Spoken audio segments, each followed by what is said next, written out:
David Risling came to Davis in the late 1960s as the second faculty member in Native American Studies. He talks of his youth on the Hoopa Reservation and his philosophy for maintaining connections to his culture. What's your background that led up to your position at UC Davis? Well, first, I was born on the Indian Reservation up in Northern California in 1921. And when I got to be about 5 or 6 years old, we had moved from the place that we lived up to the Hoopa Indian Reservation, where they had an Indian boarding school. The Indian children all had to go to the boarding school.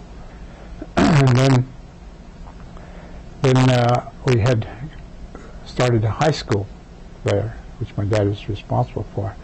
So I went to school there and graduated in 1939, and at which time my dad suggested that I go to college because we had learned something about Indian people. Very few Indian people went to college. As a matter of fact, they always taught the Indians to just be good workers and get them out of the 8th grade and that'd be something. My dad didn't agree with that, so he said I should go off to college, and if you go off to college, you better not come home if you don't remember who we are and that you're there to learn about the dominant society, because you know our society very well. So you were approached by UC Davis, yes, to come here and be a visiting lecturer? Yes.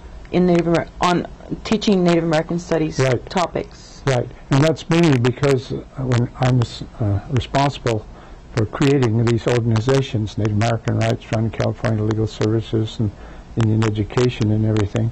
And I was working down in the Bay Area, and we were working with, besides all of this I've done on my own, besides doing all the things in the school. Approached you from here in Davis? Well, I had been working with Jack Forbes and got him up here before he came up here. We were working on the Bay Area to start these programs down there.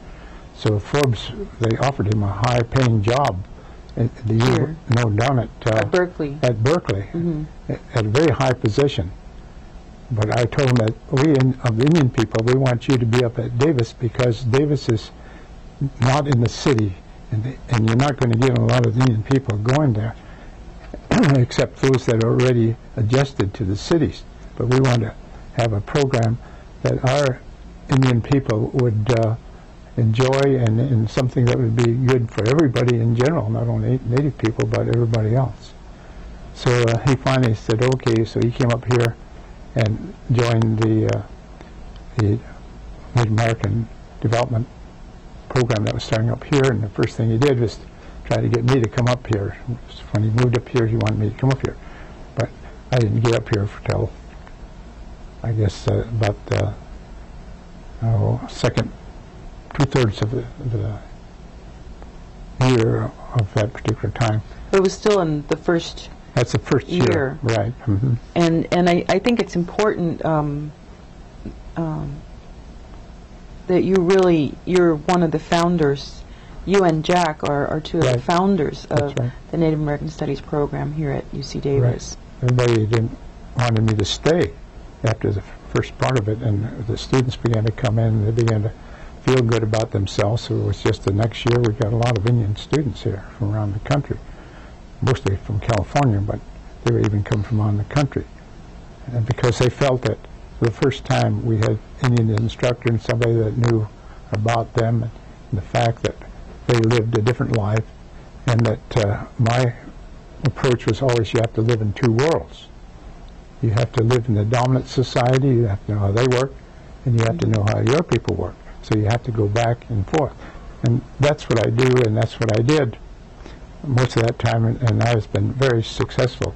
I have a list here, just for example, it's about 20 or 30 pages long of various things that I've been contacted with and leaders of throughout the United States, and I'm still doing it yet. I retired in '91, and I'm still. I think you're more active internationally anyway, and now nationally and internationally than you were. International. How do you see UC Davis now as compared to when you came here? Well, I think that Davis can be really proud because Davis has come a long, long ways, and I think the fact that you now have a graduate program for advanced graduate program here, and seeing all of the other minority groups coming into this university, and that we have not only them, but we have a large population of the regular people of America coming to Davis.